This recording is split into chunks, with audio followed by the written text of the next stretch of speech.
Welcome back, everyone, and let's begin our journey through the world of chess dynamics. So, as we get started, we should start by defining what dynamics look like and what makes up dynamics. And I have this tool called the speedometer. Okay, just like every car has a speedometer that tells you how fast the car is running, we need to be able to tell how fast the position is. Okay, what makes up that speedometer? First, we look at how many active options both sides have in any given position. So let's take a look at this position over here. We have both kings in dire danger. Okay, both sides are in trouble here because if white can get the queen anywhere to e7 or d7, if they can get the pawn across, then they win, right? But on the other hand, this king isn't doing much better and the queen's being attacked, so there are a lot of active options on both sides, right? Black has the ideas of bishop d4. At some point, if the king runs away, we also have queen a3, queen a1 checkmate, right? The rook is coming alive. At the same time, white has ideas of bishop g5, d7. Perhaps the queen will have time for queen f5, queen d7, although that seems a little slow to me. And that brings us to the next point about dynamics in the speedometer, right? The value each move has in any given position. So how important is each tempo? Right now, this is as important as it gets, okay? If I mess up this tempo, if I mess up this move and accidentally put my queen on the wrong square, I'm simply gonna get checkmated. And if you don't believe me, let's start off with queen d5. The white queen says, let's trade and let's take off some of the dynamics. Of course, if the queen trade actually happened, then the speedometer goes way down. We're down to like 1 mile per hour here because now there are way less threats on each side. Bishop g5 is still in the air, so white still has some ideas about attacking with d7, but black's ideas have basically run dry because after bishop d4, we always have king b1 and the attack comes to an end. So queen d5 would be great if they had to trade, but black says, no, no, no, no, no, let's keep the dynamics going. And now if you start running here, again, each tempo is going to make a huge difference. For example, here, I can get my rook involved in the attack, so I have rook check, and if your king comes there, queen e2 finishes the job. If they didn't find those moves, so if, let's say, black had lapse of judgment and for some reason move the knight on the wrong square, suddenly it's black who's getting checkmated very soon. And I'm seeing some amazing variations like queen takes f7, and if you take here, I have some weird scissor mate with the help of my pawn and the two bishops. Okay, boom. So now you see how important each tempo is in such a position. It's super urgent. In such super urgent positions where the speedometer is 100 miles per hour or kilometers, depending on where you live, every move has to be with a threat. Every move has to create contact with the opponent's pieces if possible. Because if you don't create contact, then they will create contact, all right? For example, over here, queen d3, the first thing that jumps to my eyes is, okay, we have queen takes f2 again, but also we have ideas related to bishop check here, and then perhaps queen a3, where it's not so easy to stop this checkmate, right? So white did not create contact. That means black could create contact. Okay, so there is one good move here in this super volatile position. And you guys can try to find it in a second. I'm just going to finish with my definition of the speedometer, right? So we said, how many options does each side have right now, right? A lot. Number two, what's the value of each move? Huge, right? Every move means the difference between life and death here. And finally, how filled is the position with forcing moves? And tactics in general, right? Here we had a lot of tactics for each side, right? We have discoveries in the air, some forks, sacrifices, like the one I just showed you with the queen there, all kinds of forcing moves in general. So that means, once again, it's a super volatile, dynamic position, okay? The speedometer is off the charts here. Okay, so would you like to try and solve it yourselves? You can pause the video if you like and see if you can figure out how does white attack, because I'll tell you, only one move finishes the job. Only one move does the trick. Everything else leads to a complicated middle game that could be worse for white as well. All right, so give yourself 3 seconds. You can pause the video if you like. 3, 2, 1, and congrats if you figured out the only winning move for white, which is Queen G5. Why? Because we create a contact, as you can tell. But also if they take, then we have this super nice idea of bishop takes, and there's our scissor mate again. Of course, they're not taking my queen, and they have to play here. At that point, we have this nice idea of queen f5. And the point is queen d7 is coming. And we stop most of their threats at the same time. For example, remember their dynamics that had to do with queen c2 check? Where are they? I don't see them anymore because they don't have queen c2 anymore. And if they try for any queen e3, they're a bit too late because my dynamics come in faster with queen d7 mate. Okay? So it's a really cool idea here with the queen sacrifice. It wouldn't have worked if we weren't precise. If we tried any other way of doing it, like if you said bishop g5 check when you were thinking over this move, you would have failed because they can play f6. And now, miraculously, this position is equal. Okay? No one gets their threats in on time. Okay? So here there is no more checkmate because the white queen didn't get to f5, did not stop all the threats, didn't get there first. Okay, so that was a super volatile position. Now we're gonna come into something a little bit slower. Let's start off on this note over here. Okay, we are white, but to be honest, the color doesn't really matter. Okay, the first thing we look at is the speedometer. So I want to give you this lens through which you can see each chess position, right? How volatile and dynamic is this position, right? So we look at the active options on both sides. Does white have any active options here? The only one I really see is knight f5, and they can always meet it with bishop f8, and they have g6 incoming. All right, knight e5, not really a big fan because they can always take and start on their majority over here, getting their queen to d5 in the future after they trade your knight. We don't really have any kingside attacks. Any knight g5s are going to be captured. Any g4s only weaken our own king, so don't think about checkmating them anytime soon. That's why Ariantari in this game decided to go for a4 because he realized the dynamics were kind of dying out, and now we're introduced to the world of statics. So the opposite of dynamic factors in chess are the static factors, and those are pawn structure and anything long term, right? Anything that is not forcing. Right? For example, a bishop that's stuck behind a pawn chain could be a static factor in the position. If it, let's say it's a bishop on c8 with a pawn on c6 and b7, right? Or e6 and b7. Let's say we got double pawns on a6 and a7. Those pawns are there to stay. They will bother you until the end of the game. Okay, that's why they're the static factors. King safety is a dynamic factor, right? Because it changes very quickly. If the knight goes away by accident, the knight g5, suddenly the attack begins again, and black has to watch out that their king side is holding, all right? But in the meantime, the structure is symmetrical, which is usually a good sign that things are getting quite static. It's a slow position. There aren't many options for either side, right? Well, let's talk about the value of each move.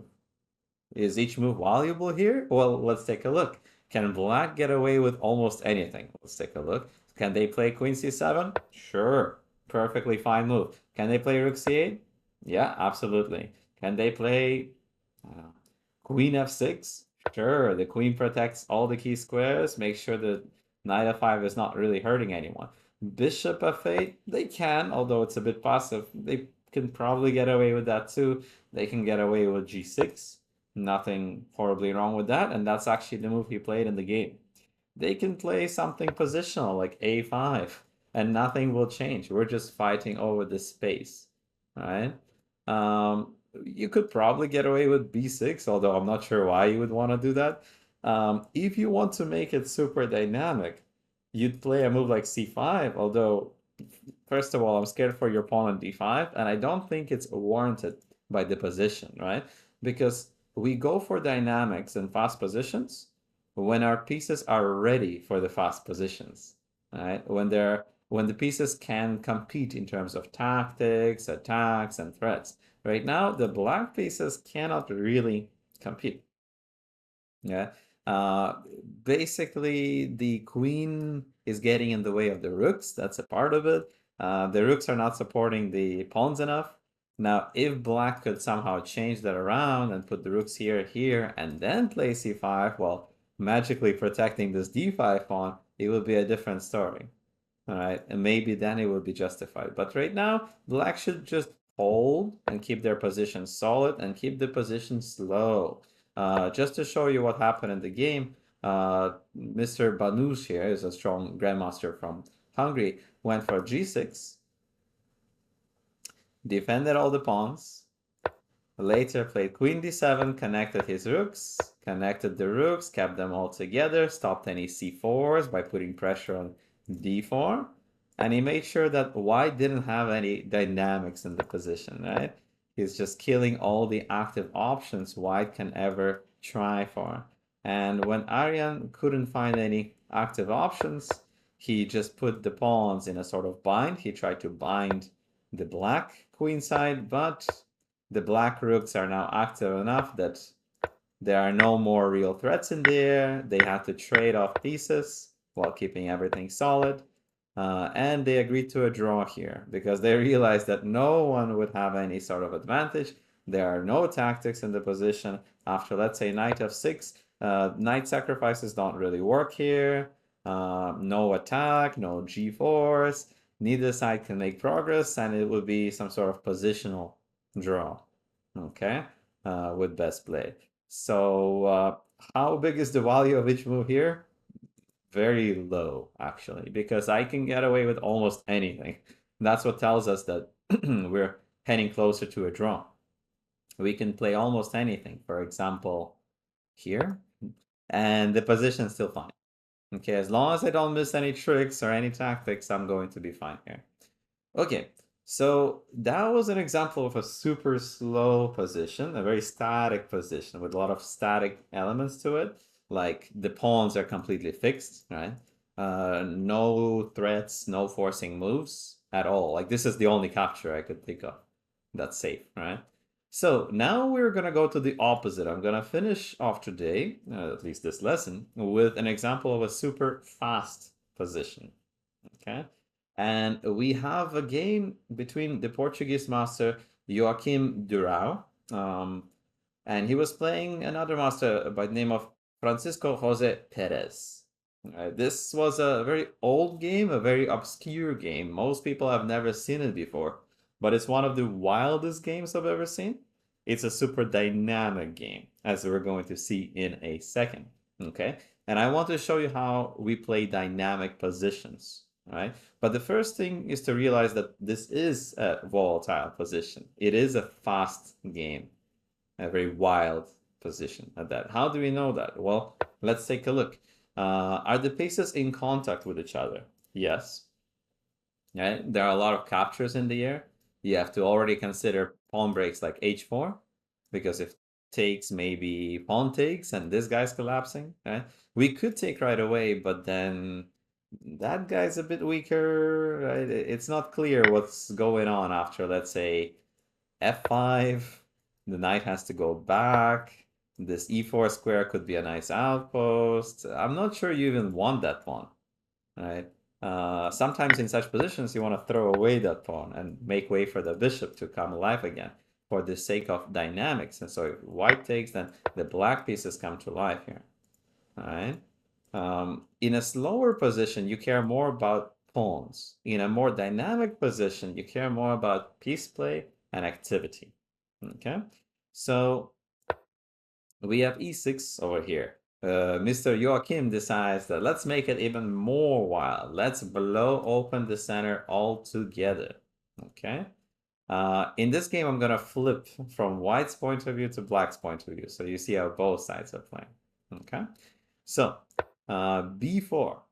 He goes wild on the attack. And of course, there are many active options for both sides. White could have taken here, taken there, knight e4, make some threats, taken over here. All right, we're almost spoiled for choice right now. We can take on g6 if we really like, although in such positions, giving up the bishop and fighting with the knights could be very scary when the bishops open up. All right. Sometimes knights can also compete with bishops in active positions, but this is not one of those cases because the knights here are no match for these active beasts. Okay, so white goes for his own threats. Okay, the value of each move is very high because if you don't play before, then they're gonna start destroying everything. They're going to maybe they will take here, they'll open up the highway, your center will be blown apart. So a move like, I don't know, b3 is not gonna do the trick here. Okay, it's too volatile for that. So very soon we'll have pawn takes. Let's say you take over here, I can take over there, or I can use the pin. Now, this is the sort of position, by the way, that humans aren't very good at in general, because there are a lot of tactical options, a lot to evaluate, a lot to calculate. Computers are monsters in such positions.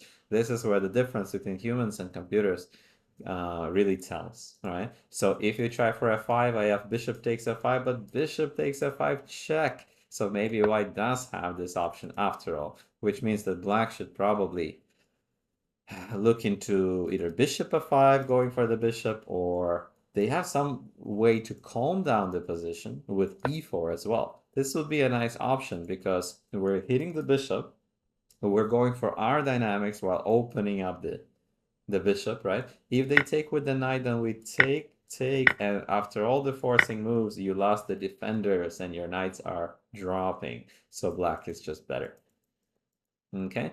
In the actual game, Jose realized he had to go for the attack. He had no choice but to play this move for better or worse. Okay. Mr. Joachim decided to go back and said, oh, I still have some dynamics here. Your king isn't the greatest either. Knight a4, trying to kick out that queen from where we don't like her. Every move has to come with a threat. If you lock down your dynamics, then the opponent will have their dynamics. And all these active threats will make your life very hard. Okay, so we had to go for knight a4, kick the queen. Queen had to run away, and he has to help that knight over there, right? So again, many active options like pawn takes, b5, maybe the queen is getting trapped, we'll see. Pawn takes, pawn takes, so we take that guy, we open up the file. Black is trying to destroy this king side. White's trying to destroy this queen side.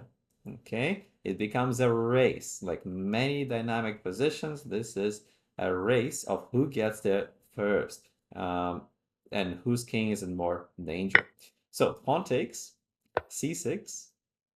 This is the sort of move you have to play in dynamic positions. You don't really have time for like rook b5.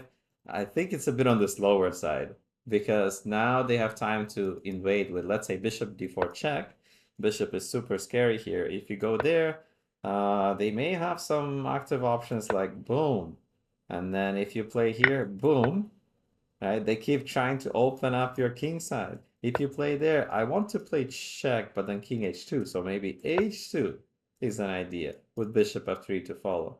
And this king finds it hard to survive with such pawns in his way. All right?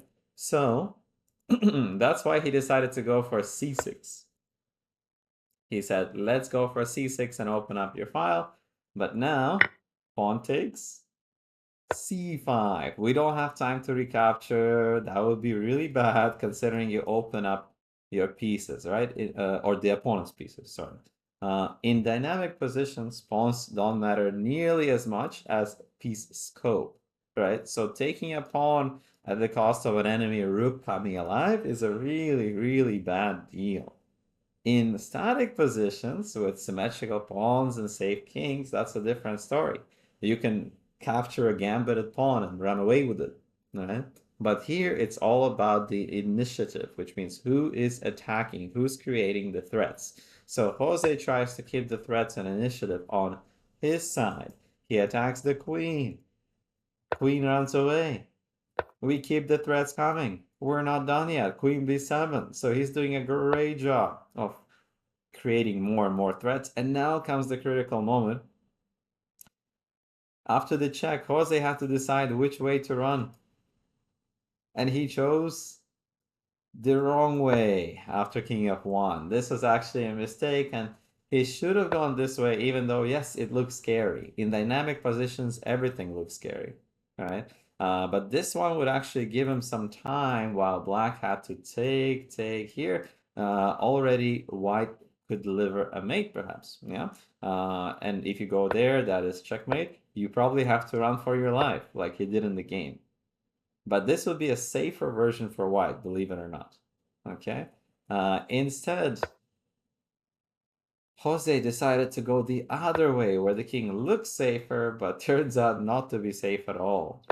The king runs away because that's the only way to stop all the threats, right? Queen c7 is interesting. Maybe we go for d6. And after d6, queen here, bishop there is a big problem. Okay, so that's why he had to run for his life. He's busted on this side, so he's safer around g7 if you can ever get there.